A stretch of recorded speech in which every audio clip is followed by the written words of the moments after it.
So my name is Ryan Biljulisingh, and my passion probably comes from the people around me. I mean, there's so many people that are supporting me, and even when I'm on the ice, that's probably my favorite spot to be.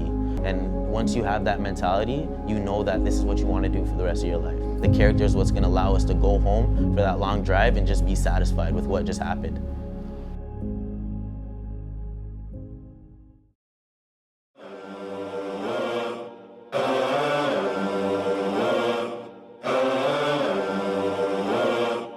As Sean always tells me, our coach for Team Ontario, he says, Ryan, how tall are you? And I go 5'11". And he says, how tall do you play? And I say 6'5". And he's like, that's my boy. So it's always about how confident you are in your style of play. Because I know I am a small goalie, right? But I also know I am one of the fastest goalies. So I use that to my advantage, and I try to play my game low. We were up 2-1, and there was 10 seconds left, and they got a penalty shot from, it was a call in the crease because one of our players covered the puck. And you never know what happened, but you just have to be confident in that last part, and I had no doubt that that puck wasn't gonna cross the line.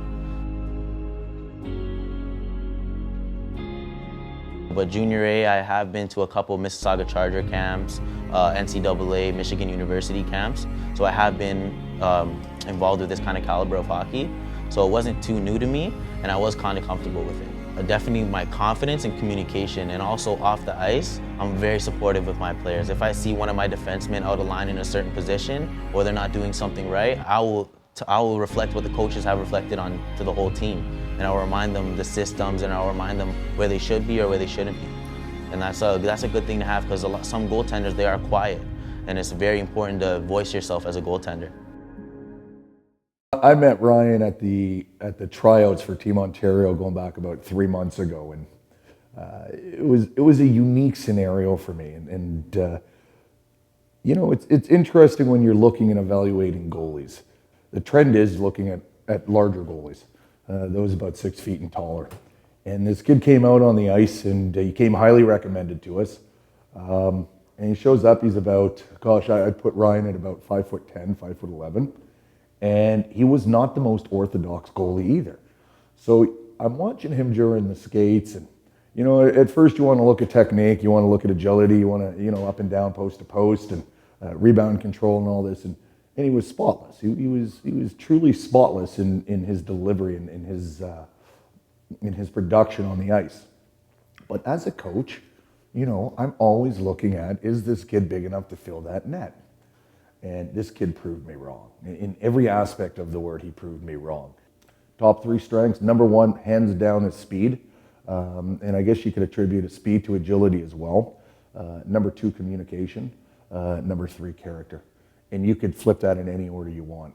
Character you could put up number 1. He's a remarkable kid. He's hockey. I mean, he eats, sleeps, and breathes hockey. But I've never met a kid in net that's got speed like this. From post to post, up and down, I mean, he's squaring up every puck, he's stopping everything that's coming at him, and he turned heads like there was no tomorrow. It's not easy to find a goalie that's going to focus and concentrate on team systems, and particularly in the defensive zone. And what I mean by that is you need a quarterback that's a goalie. You need a vocal goalie, a guy that's going to yell at the defenseman. Ryan, you hear him from one end to the other of the ice rink. I mean, if you're in the stands, if you're in the crowd, you hear Ryan. He is vocal. When his players are out of position, he lets them know. But when his players are doing something that he likes, he lets them know that too.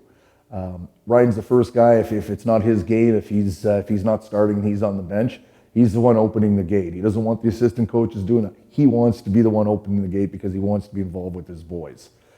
He's just a unique character. Couldn't be more proud of him. I couldn't be more pleased with him. He's going to go far. And I hope that he gets the opportunity, and I hope that other coaches aren't as closed-minded as I am when it comes to size, because if they're not, and if they give this kid a chance, they're going to see what I and many other coaches and scouts saw, and that's that this kid's a gamer, and he's going to win you games. Definitely play the game as long as I possibly can, because I am such a passionate goalie. Like, I love the game, to be honest. My favorite day is just being out on the ice training and getting shots, because I just love the game. So hopefully I'm gonna try to play Europe, hockey, or NCAA, whichever opportunities I lead to. But my real goal is just to play as long as I can, whether it's a men's league or whatever. It doesn't really matter to me, as long as I play this game as long as I possibly can and go as far as I can. The joy and the love for the game makes you want to go out there. No one can tell you to wake up at 6 a.m. and go onto the ice. No one can tell you to go shoot some pucks, go on your driveway, stick handle. You have to do that on your own, and that's a mental thing. And if you get excited to do that, that's something that you can't be taught, because that's within you.